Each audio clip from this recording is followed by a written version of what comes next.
네, 2014년 11월 21일입니다. 이렇게 오늘을 지목을 딱 해서 날짜를 짚었지만 이게 금방 100년 후가 된다는 건 참 놀라운 일이고요. 이게 금세 50년 후가 된다는 건 참 생각하기 어려운, 나중에 돼봐야 아는 이야기이겠죠. 가을맞이 독서 프로젝트로 시작한 월남 이상제 민족의 스승 일대기를 읽어드리는 시간, 5권을 쓴 제가 직접 읽어서 시각장애인이나 노안으로 눈이 어두운 분들을 위해서, 또 청소년 한국사를 배우는 그 가운데서도 근대사에 관심 있는 분들을 위한 독서 프로젝트인데요. 첫눈이 올 때까지는 75부작을 다 읽어야 된다, 읽고 싶다, 이런 생각을 했었는데 아직 첫눈이 안 왔어요. 지금 남은 것은 7부 한 7시간 남았습니다. 책을 한 권 잡으면 5시간 10시간은 충분히 보는데, 이게 제가 요즘에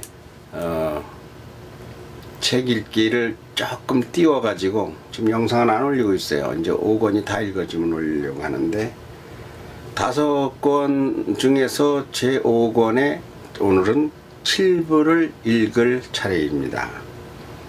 나중에 보면, 또 제가 세상을 떠나고 나서 보면, 아, 그날이 현재였었구나 하는 그런 시간도 올 것 같고요. 그러나 다 우리는 하나님의 시간 속에 살아요. 미국이나 영국이나 한국이나 다 하나님의 손바닥 아닙니다. 그건 관계가 없는 이야기인가요? 마오라를 이렇게 하나, 이걸 넥타이 삼아서 하나 이렇게 했습니다. 그럼 이제 7부 시작하겠습니다. 큰 제목, 그래도 세월, 역사는 흘러간다. 세월 이야기의 세월. 작은 제목, 가족 이야기, 차순이라고 지어라. 의친왕 이강공 상해 탈출 시도 불발 및 독립선언 설명회 무산 등 당대의 대소사. 김좌진, 이범석, 이청천, 손병희와 관동대지진, 관동대지진과 조선인 대학살, 순재가, 이런 작은 제목입니다. 첫 번째입니다. 가족 이야기, 차순이라고 지어라, 제7부입니다. 그야말로 휘몰아친 태풍 이후 거센 풍랑을 만난 3.1 정국으로 인하여 월남의 가정사는 말을 꺼낼 시간도 없었다. 그러나 순재도 행복하게 잘 살고 있고, 막내 아들 승준이도 장가를 잘 가서 처갓집 마름, 예전에 그 마름이라고 있었어요. 주인네 대리자예요.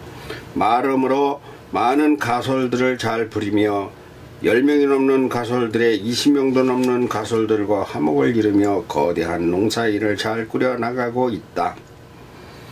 문제는 결혼하고 바로 월남의 손자 아기가 들어섰는데, 첫째 손자가 곧 죽더니 두 번째 손녀까지 바로 세상을 떠나 가뜩이나 늦게 장가를 보냈는데, 후사까지 늦어지니 월남의 마음이 편하지 못하다. 이미 이러다가는 자식들 누구 하나 하고도 같은 집에서 못 살다 죽으면 어쩌느냐고 순재가 승준이를 서울로 데려오자 성화를 부리는 터인데, 무슨 정신이 있어야 데려오든 말든 할 거건만 하루가 언제 가고 지는지도 모를 정도다 보니 말로만 알았다고 하지 데려올 계획을 세우지도 못하는 중이다. 나이 들어 늙어서 자식하고 한 집에 살다가 죽는 것과 죽지 못하는 것, 젊은 사람들은 못 알아듣는 말이에요. 제가 가족이 워싱턴에 있다 보니까 이런 말 참 실감나네요. 그러던 차에 3.1운동 이후 임시정부가 들어서고도 6개월여가 지난 1919년 10월 11일 승준이가 딸을 낳았다고 편지를 보내왔다. 2주간이나 지나 10월 17일에 도착한 편지에는 아이가 건강하고 월남 아버님을 너무 많이 닮았는데 특히 눈이 닮았다면서 이번 아이를 잘 키울 터니 걱정 말고 이름을 지어 보내달라는 편지다. 아, 드디어 월남의 정신이 맑아지는 기분이다. 둘이나 잘못돼서 혹시나 자주 했던 승준이의 출산 문제였다. 월남이 이름을 지었다. 지은 이름은 이차순이라고 했다. 왜 차순이라 하십니까? 순재가 묻길래 계속해서 많이 낳으라고 다음에는 또 잘 낳으라고 해서 차순이라고 했소이다. 왜 이름이 마음에 안 들어요? 아, 이어지라는 뜻이군요. 끊기지 마라 뭐 이런. 그치요. 그런데 차순이라고 하면 다음에도 또 딸 낳을 일은 같습니다. 차남이라고 하던지. 하하, 부인도 참 웃기시는구려. 여자 이름이 차남이가 뭐요? 차순이라 해야지. 그리고 차남이라고 짓는다고 남동생을 봅니까? 그러기래 생명은 하나님 마음대로지 우리 마음대로 여자 낳고 남자도 낳는 게 아니라 했지 않습니까? 나는 차순이가 좋습니다. 하하, 듣고 보니 그럼 딸고만이라는 이름이 흔해 빠져도 계속 딸만 낳고 마는 집도 있는 것을 보았으니 할 말 없네요. 좋아요. 차순, 이차순, 그렇죠?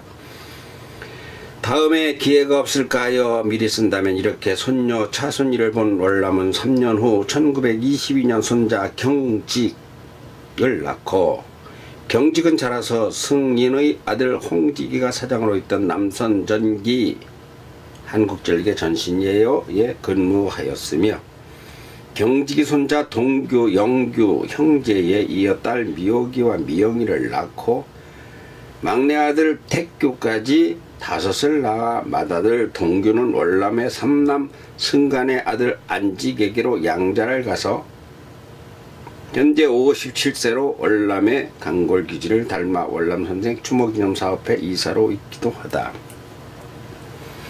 뿐만 아니라 월남이 차순이라는 이름을 너무 잘 지은 탓인지 막내 승준이에게는 자손들이 성안덩굴에 호박 달리듯 해버렸다. 월남 사후 2년이 지난 1929년 부인 상주 박씨가 세상을 떠나자 여주 송씨와 재혼했는데, 재혼한 두 번째 부인에게도 주렁주렁 후손이 태어나 인경, 은직, 강직, 의경, 수자까지 본부인에게서 1남 2녀와 두 번째 부인에게서 2남 3녀를 낳아 자그마치 3남 5녀를 보기도 하였다.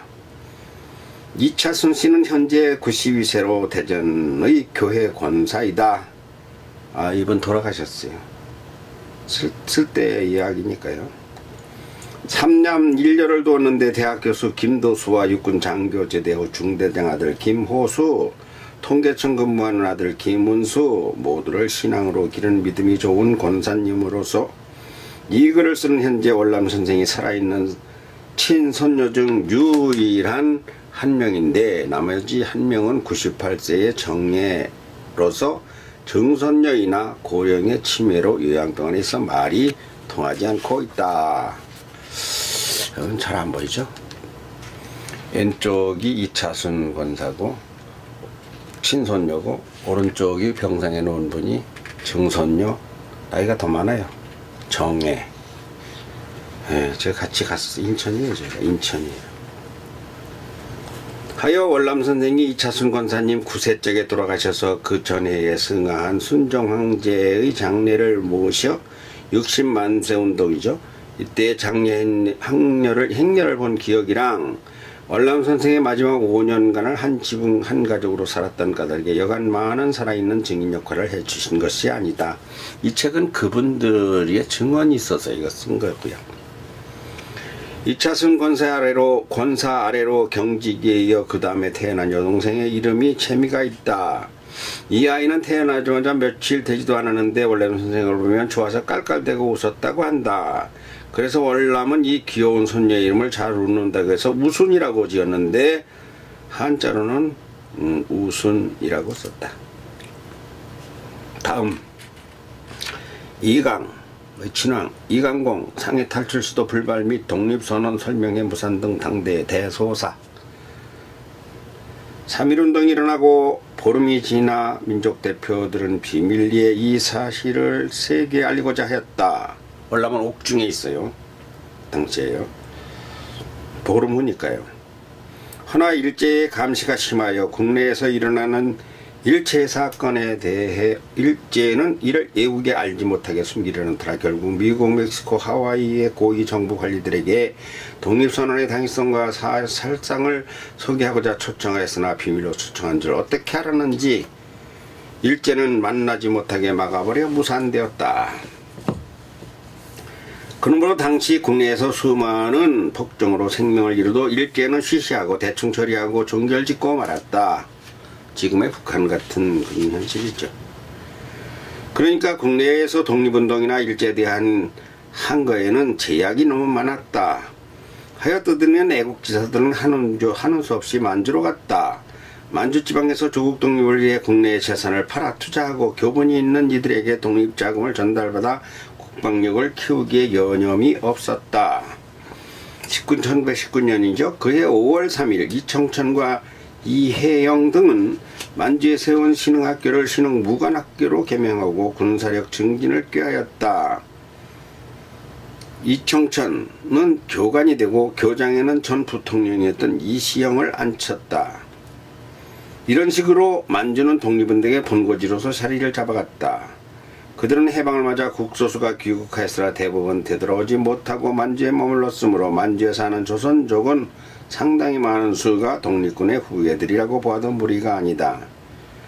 그러나 그 자산 족보를 다 태웠어요. 중국 공산당 혁명 때. 그 증거를 못 찾죠. 조부와 증조부가 국내의 재산을 처분하고 몽땅 독립운동 자금으로 사용하라. 그들의 후손도 가난을 면치 못해 국가는 이들에 대한 대책에도 관심을 가져야 한다. 왜냐하면 그들은 국적이 달라서 독립유공자 명단에도 들지 못했기 때문이다. 그러나 그들로 인하여 그들의 선조들로 인하여 조국 해방의 터를 다진 사실은 얼마나 고마운 일이며 잊으면 안 될 일 아니겠는가? 그해 1919년이에요. 의친왕 2강 비둘기 잡기집의 가수 황손 가수 이석 아시죠? 예, 이석이란 그 가수의 부친입니다. 지금은 저 전주에 계시고요. 통화는 여러 번 하죠. 이 책을 쓰려니까. 예, 저하고는 아는 사이지만 얼굴은 못 봤어요. 통화는 많이 했는데. 영상으로는 서로들 보니까. 의친왕 2강 이석 그 총재, 지금 그거 무슨 총재 뭐라고 하더라고요. 언뜻 생각 안 나는데 아버지가 중국 탈출 시도 사건이 일어나기도 했다. 의친왕은 귀인 장씨 소생의 장자로서 강이라는 이름이며 생모는 그 당시 상궁 출신으로 출산하고 궁에서 쫓겨나 중전 민씨를 생모로 알고 크다가 다시 골밖에 나가 장상궁과 함께 산 고종의 둘째 아들이다. 기골이 장대하고 애국심이 축출하였으므로 혼자서 일경도된 명을 때려 높이는 장사의 힘을 가지고 있었다. 그래서 순한 순종에 비해 일제로부터 감시순위 1위에 올라 정독부에서 정기적으로 오라가라 하여 총독 관저를 수없이 드나든 사람 중에 드나든 횟수가 많은 사람 중에 속하기도 하나 애국지심과 황실복원에 대한 열망이 왕족 가운데는 그 어느 누구보다 강한 사람 중 한 사람이다. 오로지 이강의 가슴에는 이른 날을 되찾아내려는 뜻으로 똘똘 뭉쳐있어 마침내 상해의 임시정부로 가기 위해 그해 11월 9일 경의선 열차에 변장을 하고 올랐던 것이다. 목적은 임시정부를 통한 왕실복원이고 상해 임시정부에 가서 자주 독립에 기여하고자 한 것이며 얼마간의 독립자금을 마련해 소지하고 떠난 것이다. 일제는 개통한 지 얼마 되지 않은 경의선에 촉각을 곤두세웠는데 그 이유는 애국지사들이 만주나 상해로 가는 유일한 통로이기 때문이다. 아니나 다를까 수염을 달고 모자를 푹 눌러쓰고 허름한 복장으로 변장을 하여 도무지 황실 가족이라고 볼 수가 없건만 일경은 의친왕 기관공을 귀신같이 알아보고 잡아내어 11월 11일 다시 국내로 압송해 드렸다. 그러니까 구왕실 고종의 후대들은 삼엄한 감시를 경홀합시고 둘러대며 누구도 독립군과 손을 잡지 못하게 만나지도 못하게 철저하게 막았다. 이은이죠. 영친왕이에요. 영친왕은 아예 일본으로 잡혀갔고 이해의 이방자 여사와 혼례까지 치러 거의 일본화 시키려 하였으며 순종 황제가 이복 동생이지만 영친왕을 후계자로 지목하였기 때문에 대한민국 마지막 황태자입니다. 이분이.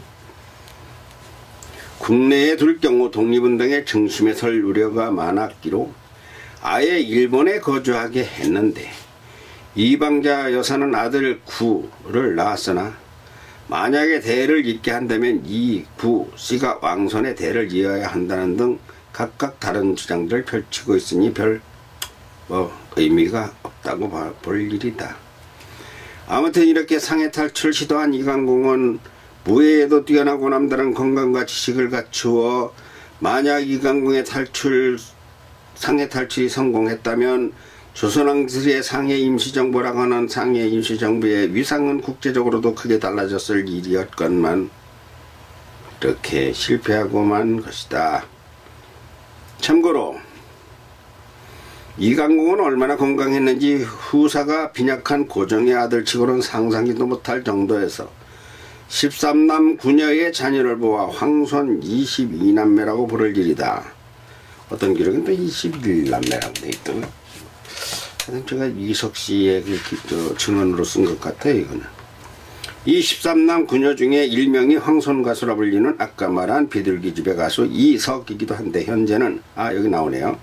황실문화재단과 황실재단 보존회라는 사이트를 접속하면 이사장으로서 만날 수가 있다. 뭐라고요? 황실문화재단, 황실재단 보존회. 그럼 여기서 의친왕 이강공의 후손들을 살펴보자. 일남 이건, 이남 이우, 여기 하여튼 차례차례 이렇게 있어요. 검색하면 여러분 나옵니다. 여기는 자료니까 여기다 붙일 수밖에 없고요. 갑자기 그 이석 총재님 만나 뵈야 되는데 참 이러다 미국에 가면 또 만나도 못하고 그분이 지금 자기가 이명박 대통령하고 동갑이라 하더라고요. 그러면 나보다 8살인가 7살인가 많은가 그래요. 많아요. 다음입니다. 김좌진, 이범석, 이청천 이런 소제목이고요. 만주와 대한독립운동에 대한 연구는 저자가 할 영역이 아니라 할 정도로 잘 정돈되어 있다. 만주, 대한독립운동 이런 연구는요. 여러분 노력만 하면 많이 찾아볼 수 있어요. 근데 문제는 이게 정돈 잘 돼 있는데 스토리가 응집돼 있지 않고 그게 분산돼 있어가지고 제 책의 경우는 그거를 짜임새 있게 짜서 정돈이 됐어요. 왜? 월남 선생 이야기를 하려니까. 월남 선생님을 꾸미려면 역사와 배경이 존재되지 않으면 월남 선생을 어떻게 꾸밀 수가 없어요. 나타낼 수가. 꾸미는 게 아니고 드러내 보여드릴 수가 없어요. 만주와 독립운동에 대한 연구는 저자가 할 영역이 아니라 할 정도로 잘 정돈되어 있다. 다만 앞에서도 말한 것처럼 독립운동가의 후손들이 많이 사는 곳이 만주의 조선족인데 이는 조선족이라 하지 말고 주만 한국인이라고 바꿔 불러줘야 온당하다는 생각이 필자다. 제 생각은 그래요. 주만 한국인이라고.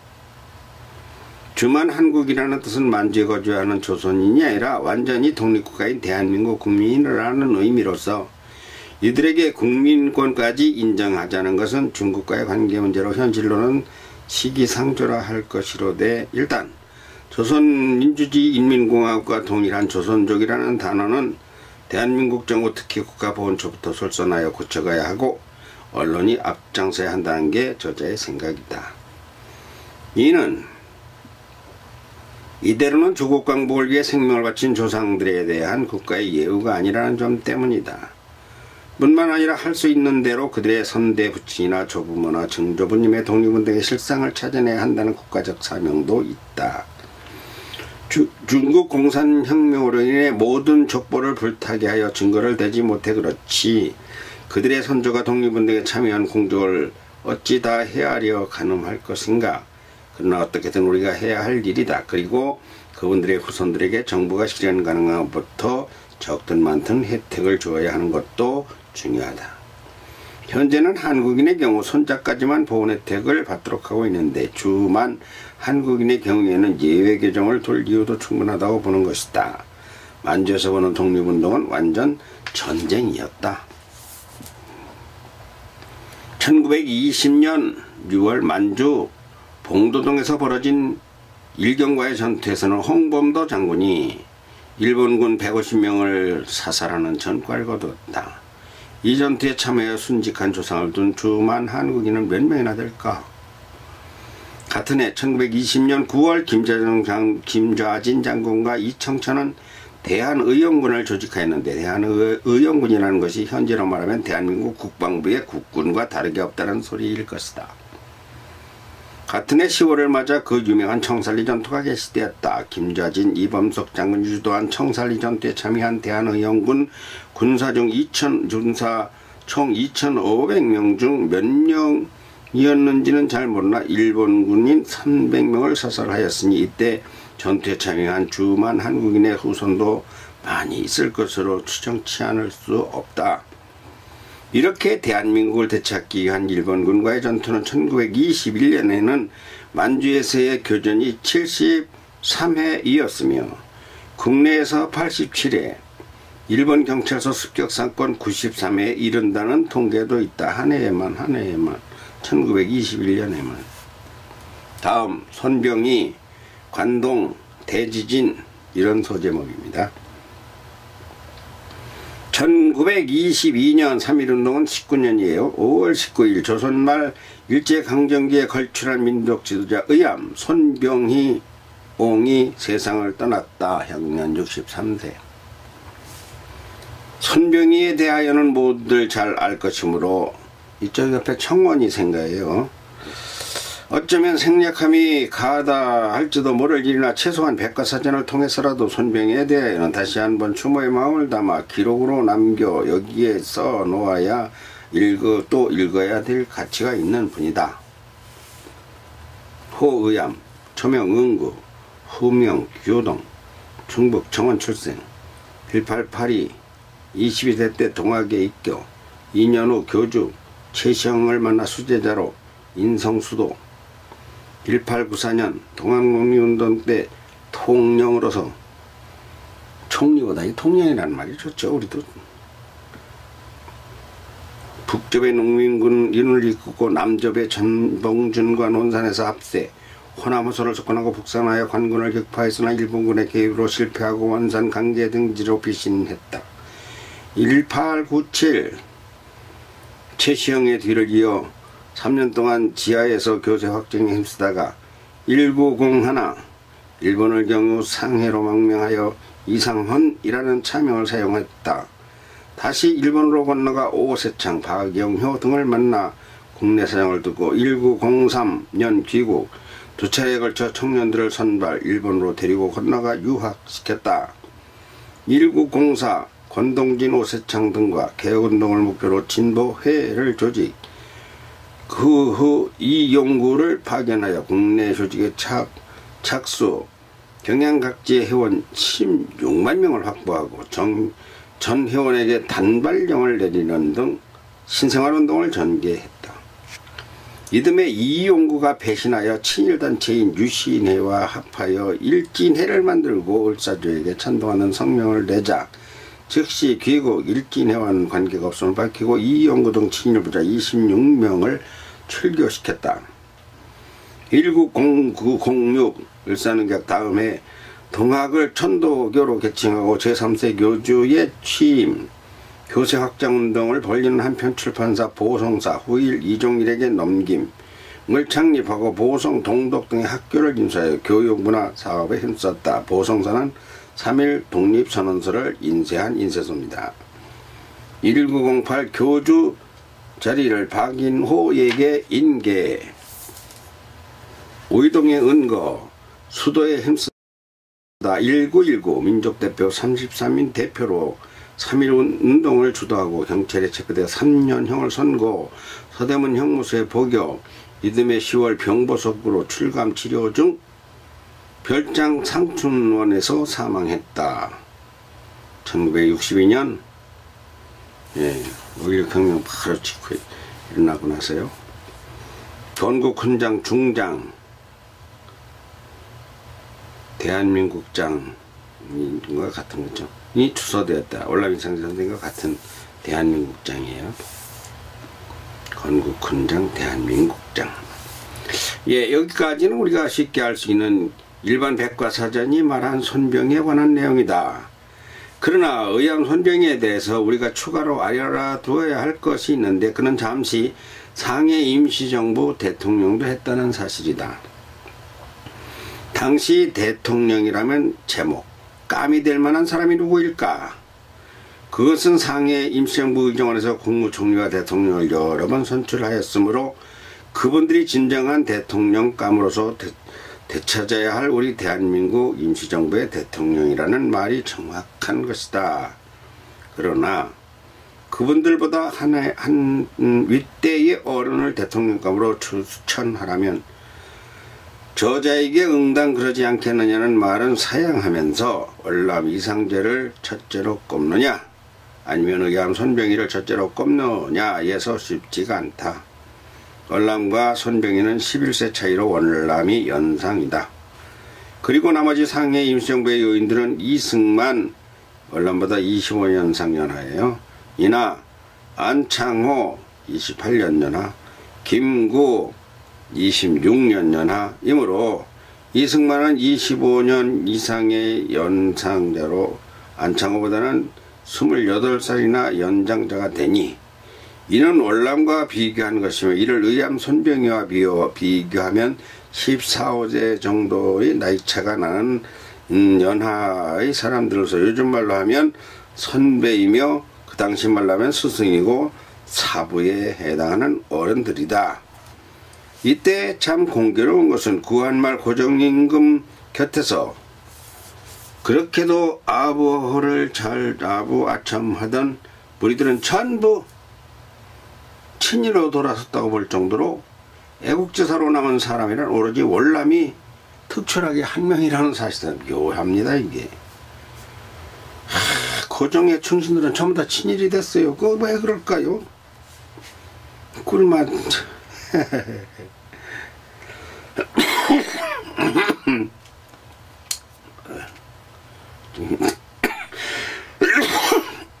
지금 제가 하려는 말은 거가 본질은 아니고요.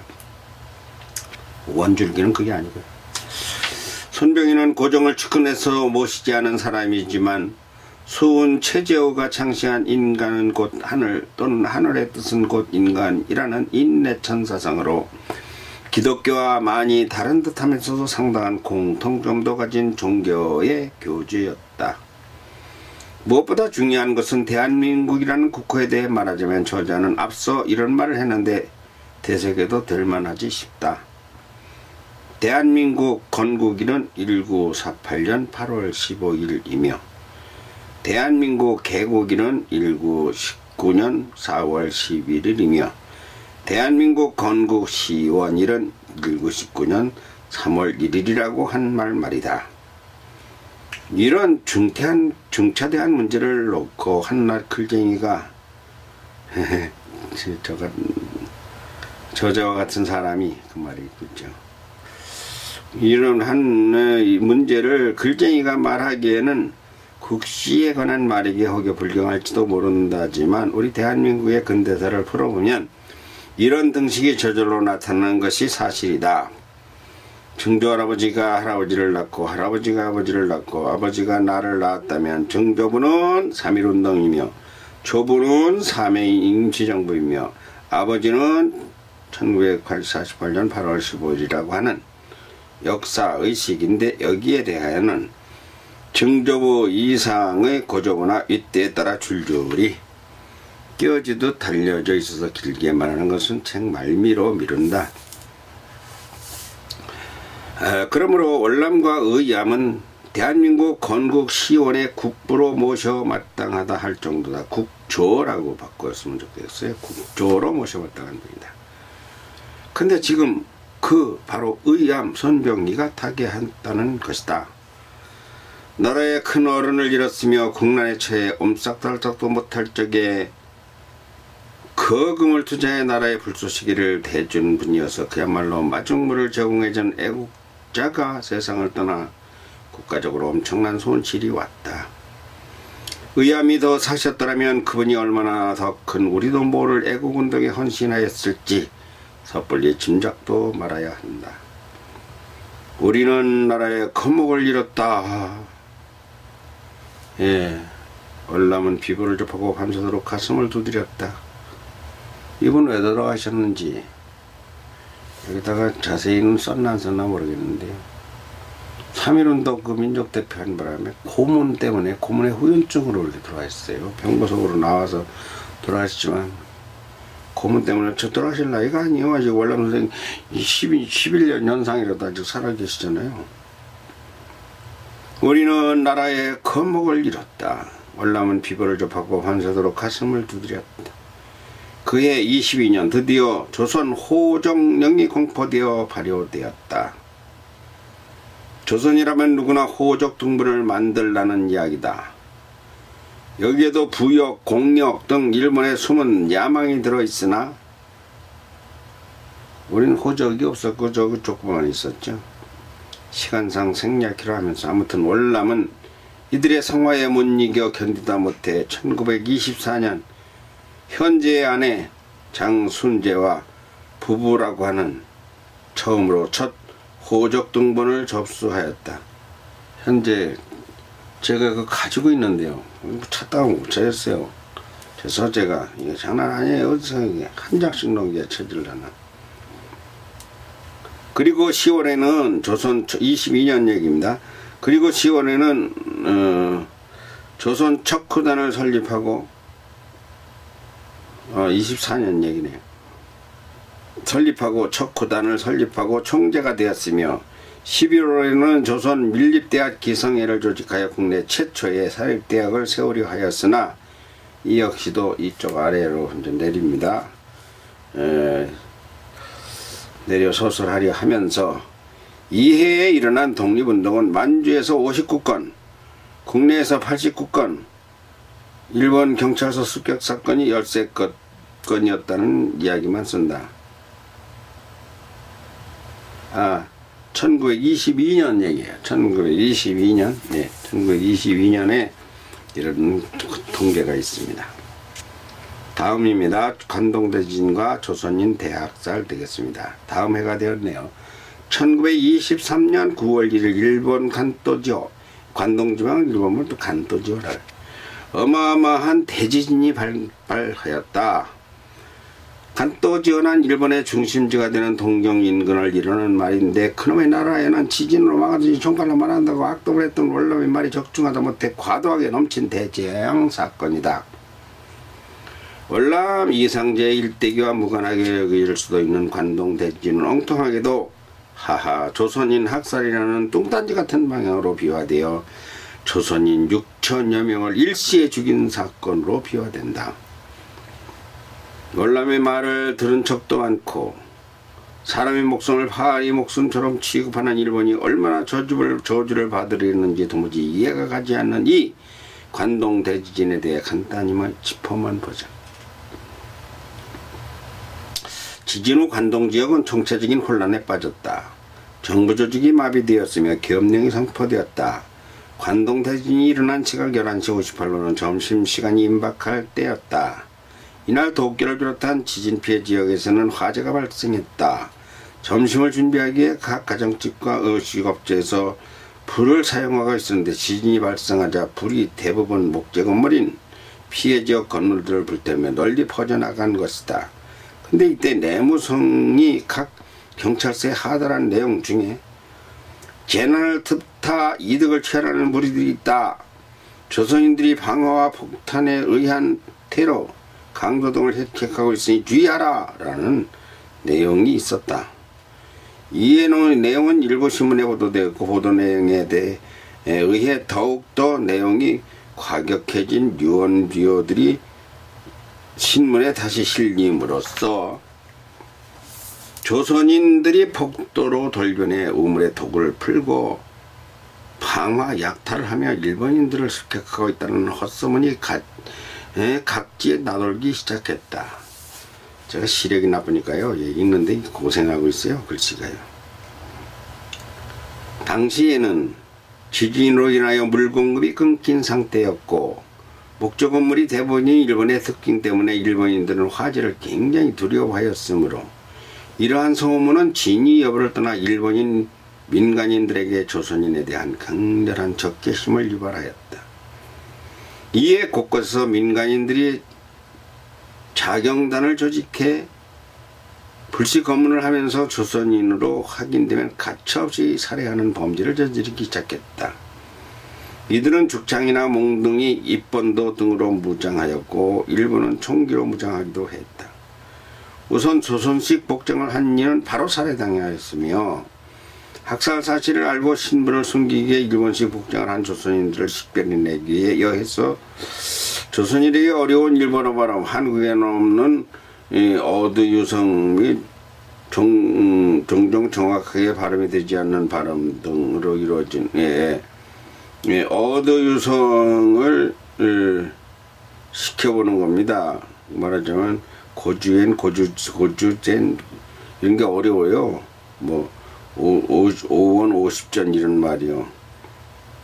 고주 고엔 고제젠 이런 게 어려워요. 시켜봐 발음이 이상하면 바로 살해했다. 이때 조선인뿐만 아니라 일본인 류큐인 오키나와 쪽이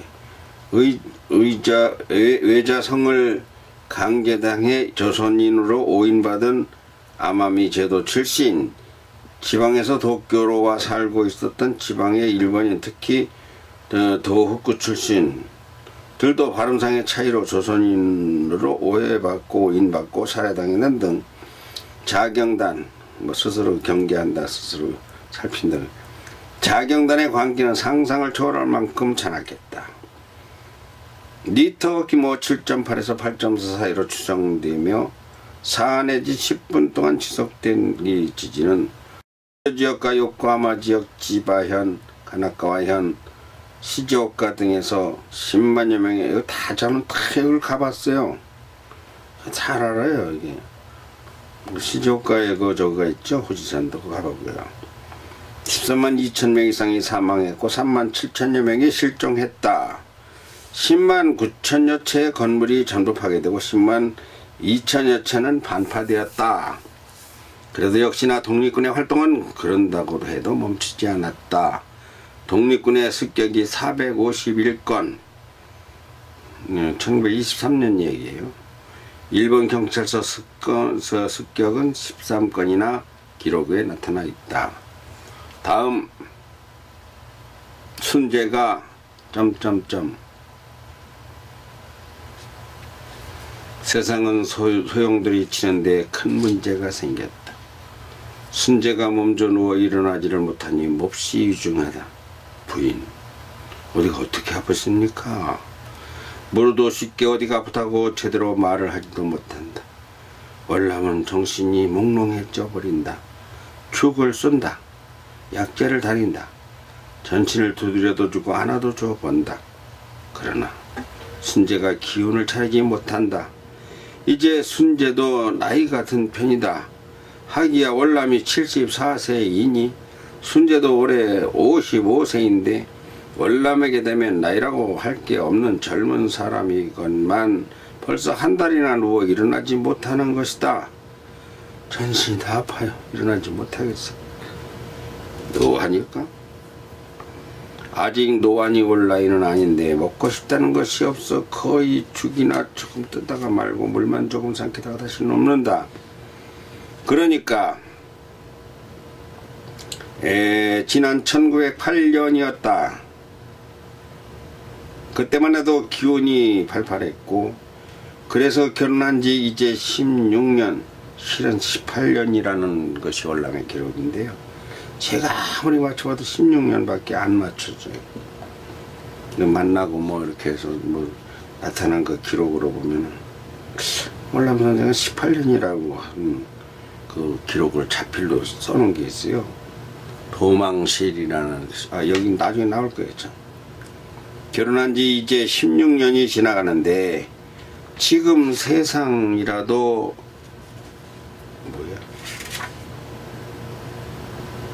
지금 세상이라도 떠난다면 이 일을 어쩌면 좋을지 월남은 자나깨나 순재 생각에 속을 태우고 있다. 물론 밖에 나가면 할 일은 태산이다. 일제는 더욱 기승을 부리고 임시정부는 자리를 잡지 못하고 오히려 파가 갈리고 의견 충돌이 심하다. 선병이만 살아있어도 그런대로 자금을 가지고 상해로 가면 그나마 정부 관리들 월급이라도 줄 건데, 그러면 임시정부가 다시 힘을 낼 것 같은데 마땅히 화합을 이룰 중심 인물이 마땅치도 않다. 하지만 월남은 이미 조선 밀립대학 기성회를 발기하고 회장에 취임하였다. 밀립대학이란 정부의 돈을 쓰지 않고 우리 민족들이 돈을 모아 우리가 세우려는 학교로서, 정부가 그때는 없으니까요. 우리들이 돈을 모아 우리도 일본이나 미국처럼 대학교를 세워 전문가를 양성해야 하겠다는 취지로 발족한 단체다. 선생님 원래 이게 교육에 관심이 엄청 많은 분이니까요. 처음부터 그랬어요. 어려서부터. 그런데 일본 총독부가 이 사실을 알고 모금 활동을 방해를 해가며 자기네가 국비로 좋은 학교를 세울 터이니 모금을 중단하고 기성회를 해체하라고 요구하고 있다. 조선인들이 밀립대학을 만들면 보나마나 민족 자립 정신을 잘 길러 인재 양성으로 일본 정부의 반기를 들 지식인을 양성할 것이라고 지레짐작한 것이다. 그건 그럴 수도 있죠. 하지만 그건 아니다. 총독부가 정부다운 정부는 아니지만 그래도 조선 총독부의 법령에 따라 세울 수밖에 없으므로 총독부가 간섭하고 제재할 방도는 얼마든지 가능한 일이다.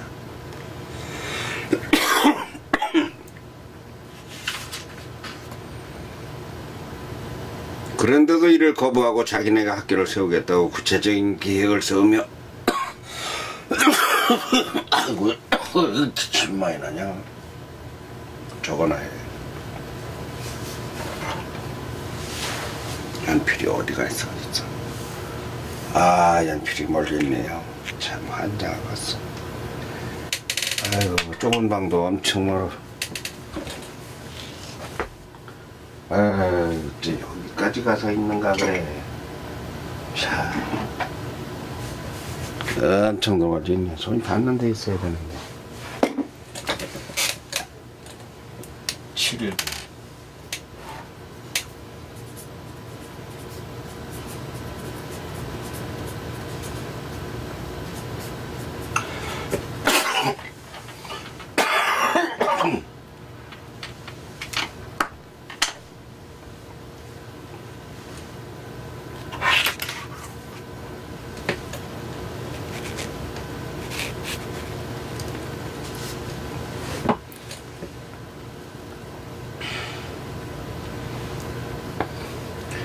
그런데도 이를 거부하고 자기네가 학교를 세우겠다고 구체적인 계획을 세우고 있다면서 내놓은 학교명이 경성제국대학이다.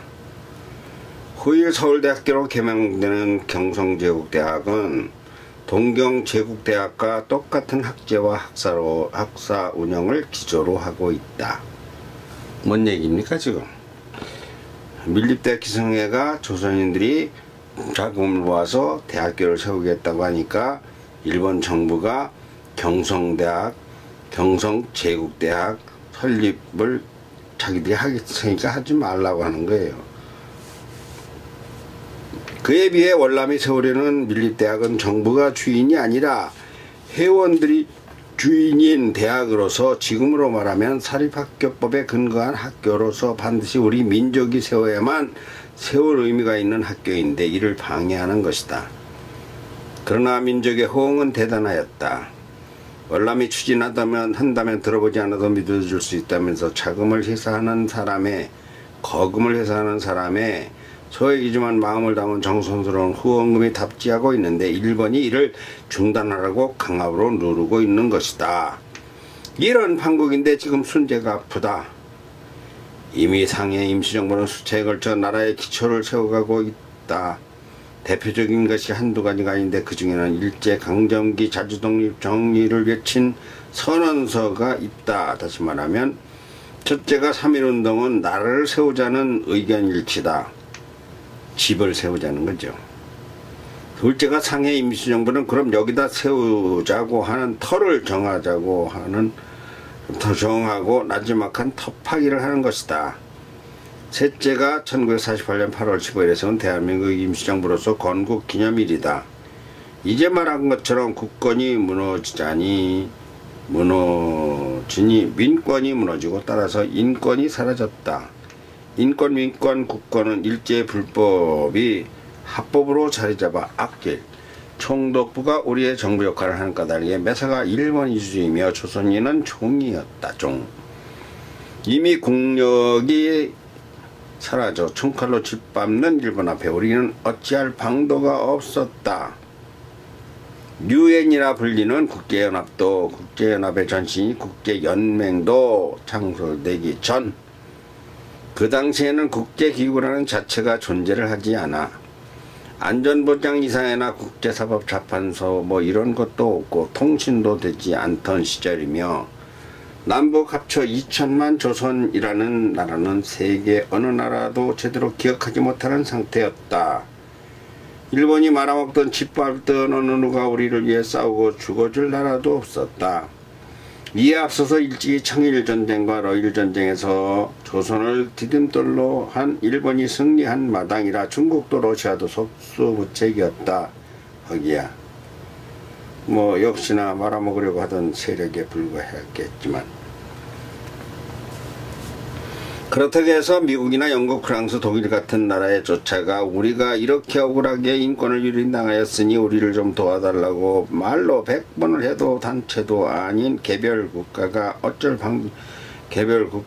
방도도 없고 씨알도 먹혀들지 않았다. 문제는 갈수록 민족이 죽어가고 국권이 침탈당해 일제강점기 점점 더 굳어져 가기만 한다. 아무나 붙잡고 하소연을 하려 하다 월남을 비롯한 애국 열사들이 생각한 것이 바로 지금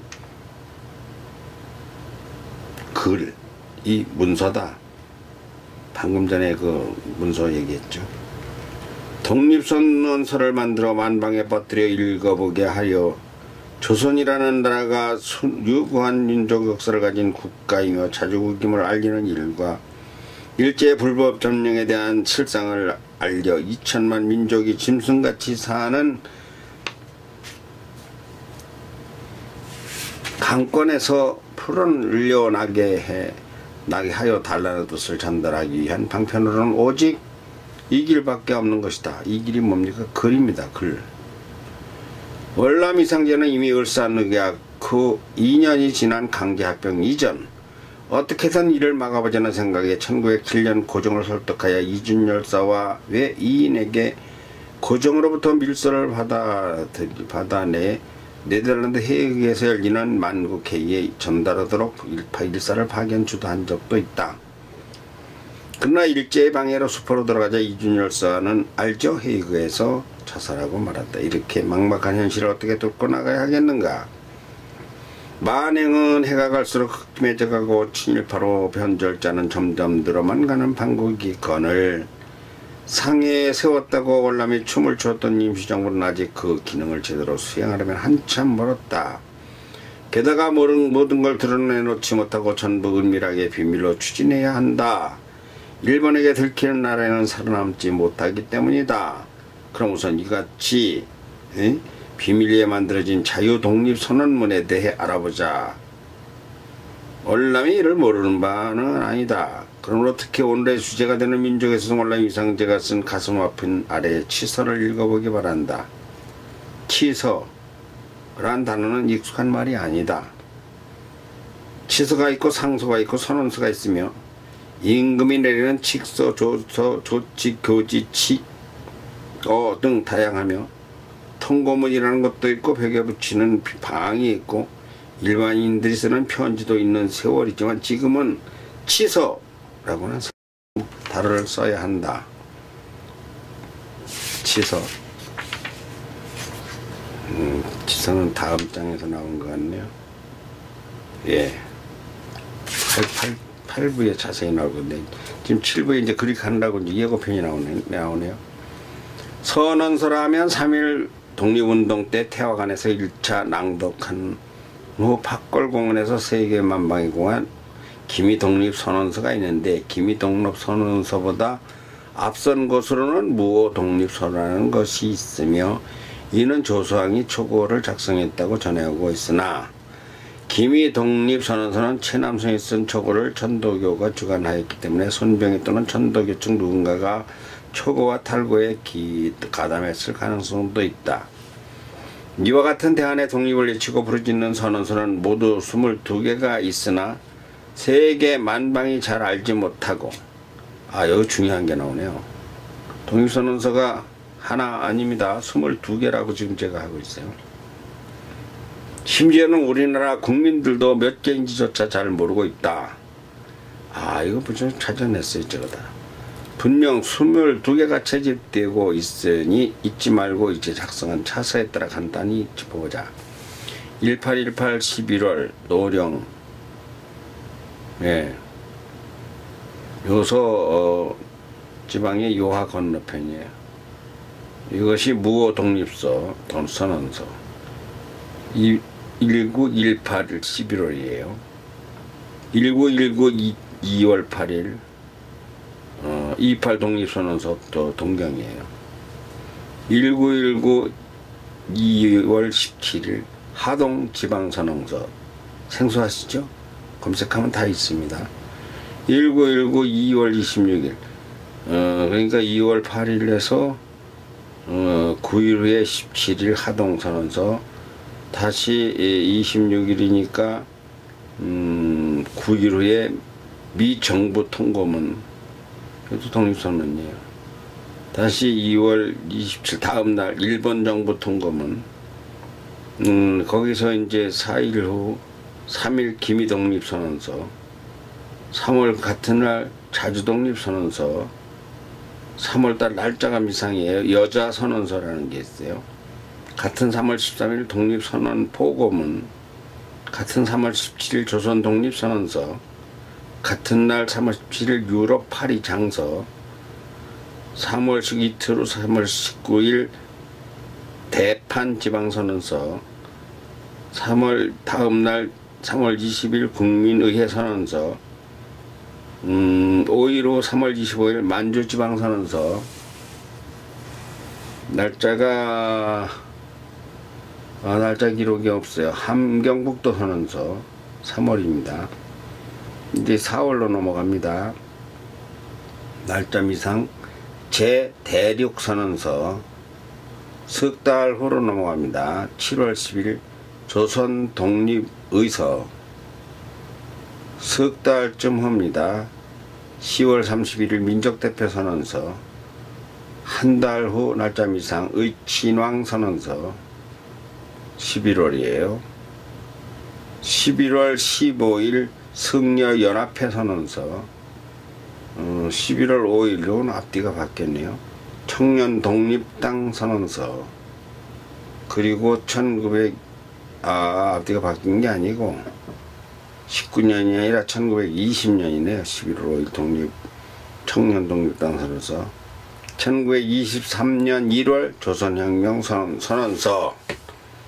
자, 보았듯이 우리 민족은 일제에 거저 밟히고 당하기만 한 게 아니라 목숨을 걸고 이에 대항하였다.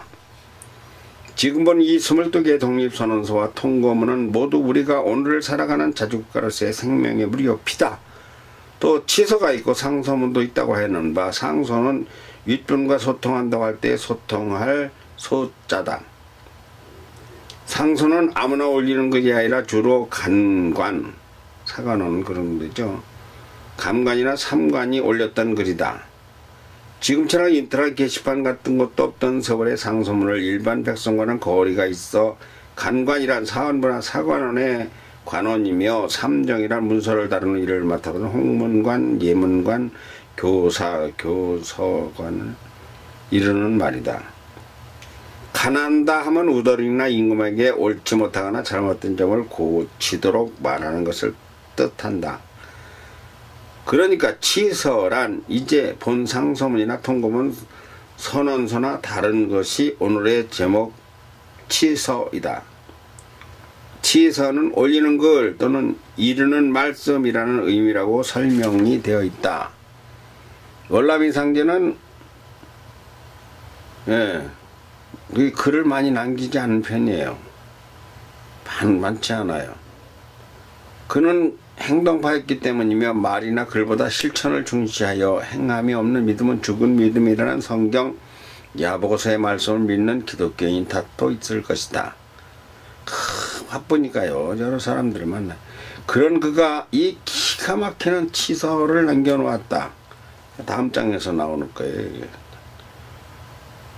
때는 1921년으로서 지금 24년 순재가 아픈 얘기를 하다가 지금 3년 전으로 얘기로 돌아갔네요. 21년 한일합병 11년이 지나고 임시정부 수립 11년이 지나도 나라가 흑암에서 벗어나지 못하니 안타까운 마음에서 쓴 것이라고 보면 맞다. 1910년 이후 이와 같은 22개의 선언서와 완전히 다른 국내에서 찾아볼 수 없는 유일하게 남아있는 치서 한 편이 월남이상제가 쓰고 워싱턴에서 열린 5대 열강 태평양 회의에 보낸 가슴 아픈 이 문서로 3.1운동 후 2년이란 1921년 11월 11일이었다. 여기는 누구입니까? 이제 7부를 다 읽었거든요. 오른쪽이 이동교입니다. 승준의 아들 경직의 아들입니다. 왼쪽이 김호소입니다. 이차순 승준의 딸의 아들입니다.